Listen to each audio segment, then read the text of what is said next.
Hello friend, मैं आपका मित्र भूपेन ठाकरे स्वागत करता हूं अपने यूट्यूब चैनल जीएस मंथन 88 पे।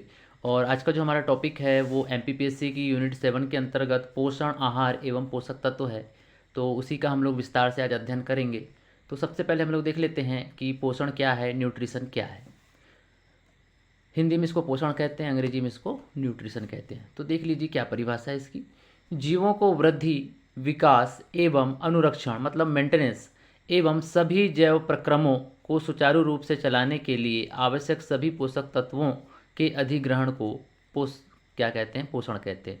मतलब जीव को वृद्धि, वृद्धि मतलब शरीर का बढ़ना, आकार में बढ़ना, और विकास मतलब ये ओवरऑल डेवलपमेंट जो होता है उसको हम लोग विकास कहते हैं। विकास एक वृहद अवधारणा है, इससे पहले भी मैं आपको एक बार पहले भी मैं समझा चुका हूँ।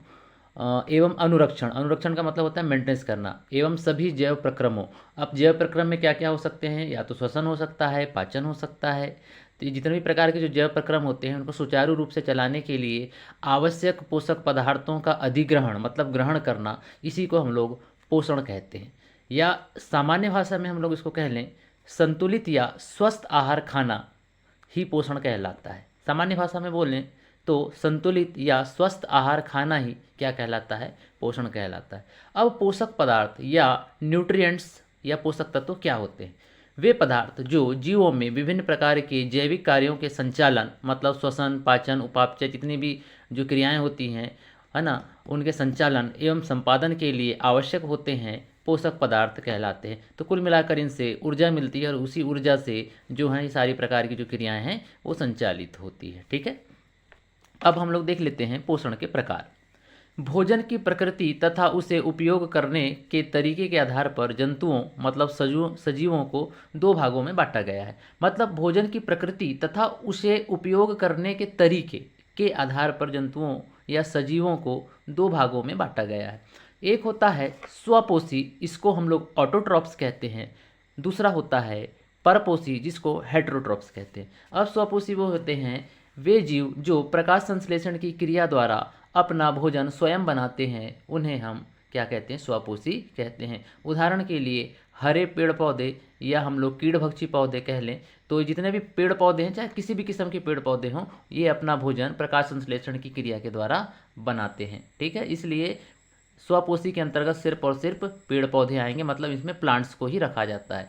परपोषी की अगर हम लोग बात करें तो वे जीव जो भोजन के लिए दूसरों या दूसरे जीवों के ऊपर आश्रित रहते हैं, उन्हें परपोषी जीव कहते हैं। ठीक है, तो इसमें जैसे हम लोग देख लें तो इसमें होता है जंतु होते हैं, बहुत सारे जंतु होंगे, एनिमल होंगे है ना, कवक होंगे, फंगस होंगी मतलब जीवाणु मतलब बैक्टीरिया होंगे। इसके अलावा बहुत सारे कीड़भक्षी पौधे भी इसमें होंगे, मतलब कीड़भक्षी कीड़भक्षी पौधे नहीं सॉरी कीड़भक्षी होंगे है ना, जो कीड़ों को खाते हैं है ना।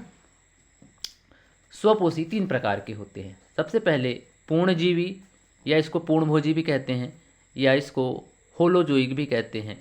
तो होलोजोइक शब्द दो शब्दों से मिलकर बना है। एक्चुअल में ये ग्रीक भाषा का शब्द है, एक है होलो और दूसरा है जोइक है ना। तो होलो का अर्थ होता है पूर्ण रूप से या पूरी तरीके से, और जोइक का मतलब होता है जंतु जैसा, मतलब पूर्ण रूप से जंतु जैसा, अर्थात वैसा पोषण जिसमें प्राणी अपना भोजन ठोस या तरल के रूप में जंतुओं के भोजन ग्रहण करने की विधि द्वारा ग्रहण करते हैं, उसे क्या कहते हैं, पूर्णजीवी या पूर्णभोजी पोषण कहते हैं। और ऐसे जीवों को पूर्णजीवी या पूर्णभोजी या प्राणी संपोषी जीव भी कहते हैं। ठीक है, तो ये आपको समझ में आ गया होगा। ठीक,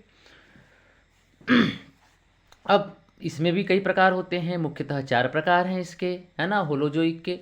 तो इसमें सबसे पहले होते हैं शाकाहारी, जिसको हम लोग हर्बिवोरस कहते हैं। मतलब वैसे जीव जंतु जो अपना भोजन पेड़ पौधों से ग्रहण करते हैं या उनका पोषण के लिए वो पूर्ण रूप से पेड़ पौधों के ऊपर आश्रित रहते हैं, उनको हम शाकाहारी जीव कहते हैं या हर्बिवोरस कहते हैं। इसमें गाय, बकरी आदि आते हैं है ना, और भी बहुत सारे आते हैं है ना, हिरण ले लो आप, उसमें वो भी आ जाएगा। मांसाहारी, मांसाहारी का मतलब होता है कि जो अपने भोजन के लिए दूसरे जीवों के मांस के ऊपर आधारित रहते हैं, या जो मांस खाने वाले जीव हैं उनको मांसाहारी की श्रेणी में रखा जाता है, जिसको अंग्रेजी में कार्निवोरस कहा जाता है। उसमें शेर, भालू, चीता, ईटीसी, एक्सवाइजेड बहुत सारे होते हैं।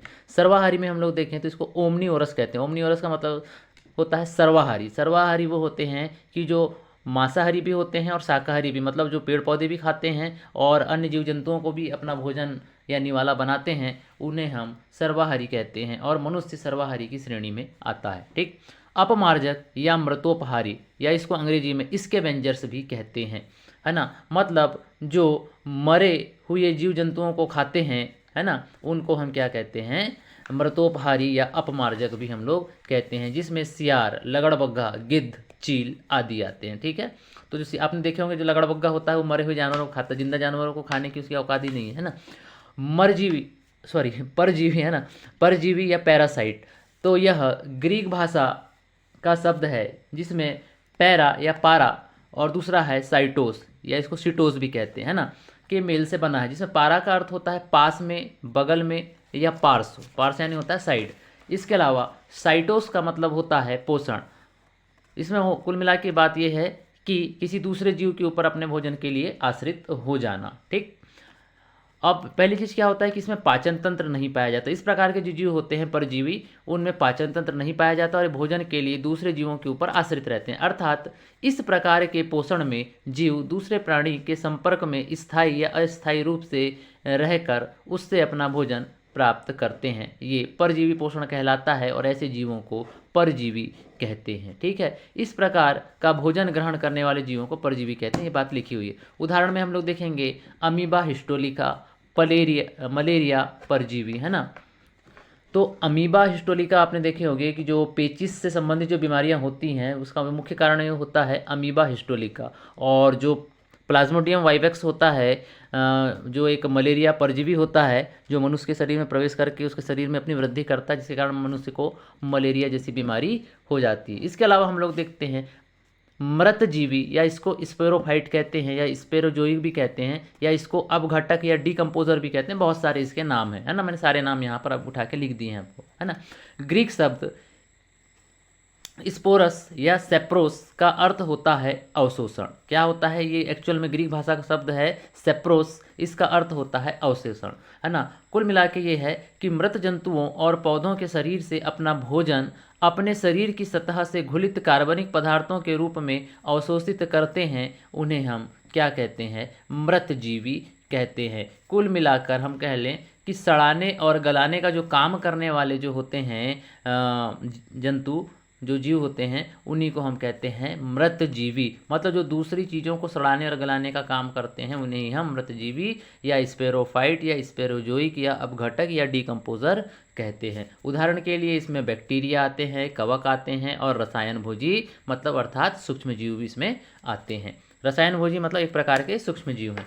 अब हम लोग देख लेते हैं मृतोपजीवी और मृतोपहारी को प्रकृति का सफाई कर्मी कहा जाता है, क्योंकि ये प्रकृति में सफाई का काम करते हैं।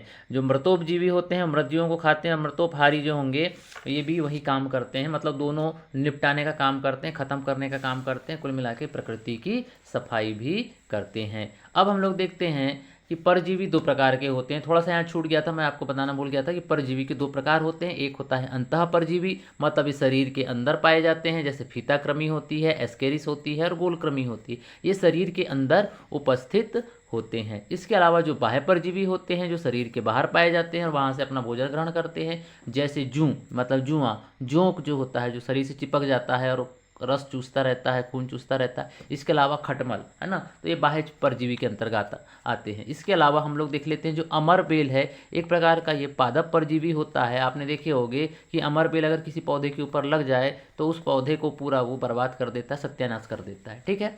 इसके अलावा हम लोग देखते हैं पोषक पदार्थ और कार्बनिक पदार्थ, मतलब पोषक पदार्थ मतलब कार्बनिक पदार्थ ही एक प्रकार के ये ऊर्जा प्रदान करने वाले कार्बोहाइड्रेट और वसा, मतलब ऊर्जा कौन प्रदान करेगा, कार्बोहाइड्रेट और वसा एनर्जी देंगे आपको। निर्माण करने वाला कौन है, प्रोटीन। प्रोटीन आपके शरीर में जो टूट फूट होती हैं उसकी मरम्मत कौन करता है, प्रोटीन ही करता है। इसके अलावा उपापचय क्रियाओं में सहयोगी, है ना, जितने भी मेटाबॉलिक प्रोसेस हमारे शरीर के अंदर होती हैं उसमें विटामिन और खनिज लवण का महत्वपूर्ण योगदान होता है।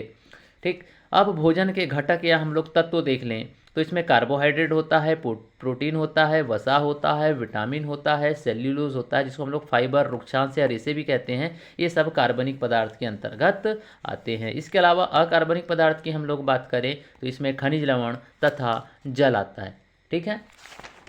इसके अलावा जब हम लोग आगे देखते हैं तो जल वृहद पोषक तत्व है, जबकि शेष पोषक तत्व भोजन के घटक या सूक्ष्म पोषक तत्व हैं। ठीक है, तो जल क्या होता है, एक वृहद मतलब एक बड़ा पोषक तत्व है, जबकि बाकी के जो शेष हैं वो सब क्या हैं, सूक्ष्म पोषक तत्व होते हैं। क्योंकि हमारे शरीर में जितनी भी मेटाबॉलिक प्रोसेस होती हैं उसके लिए जल बहुत ज़्यादा महत्वपूर्ण होता है। जल कोशिकाओं को नरम बना के रखता है ना, तो जल का एक बड़ा विशेष महत्व है। और वैसे भी हमारा शरीर जो है 70% पानी से ही बना है, बिना पानी के हम जीवित नहीं रह सकते हैं। ठीक है, तो अब हम लोग देख लेते हैं आहार, जिसको हम लोग डाइट कहते हैं। मानव द्वारा ग्रहण किया गया खाद्य पदार्थ जो मानव शरीर का पोषण करता है उसे आहार कहते हैं, या वह आहार कहलाता है। मतलब क्या लिखा है, मानव द्वारा ग्रहण किया गया खाद्य पदार्थ जो मानव शरीर का पोषण करता है आहार कहलाता है।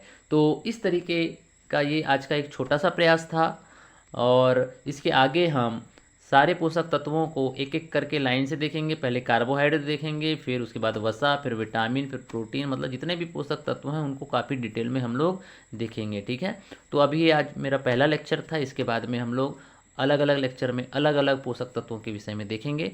मिलते हैं फिर नेक्स्ट वीडियो में। जय हिंद, जय भारत, जय श्री राम।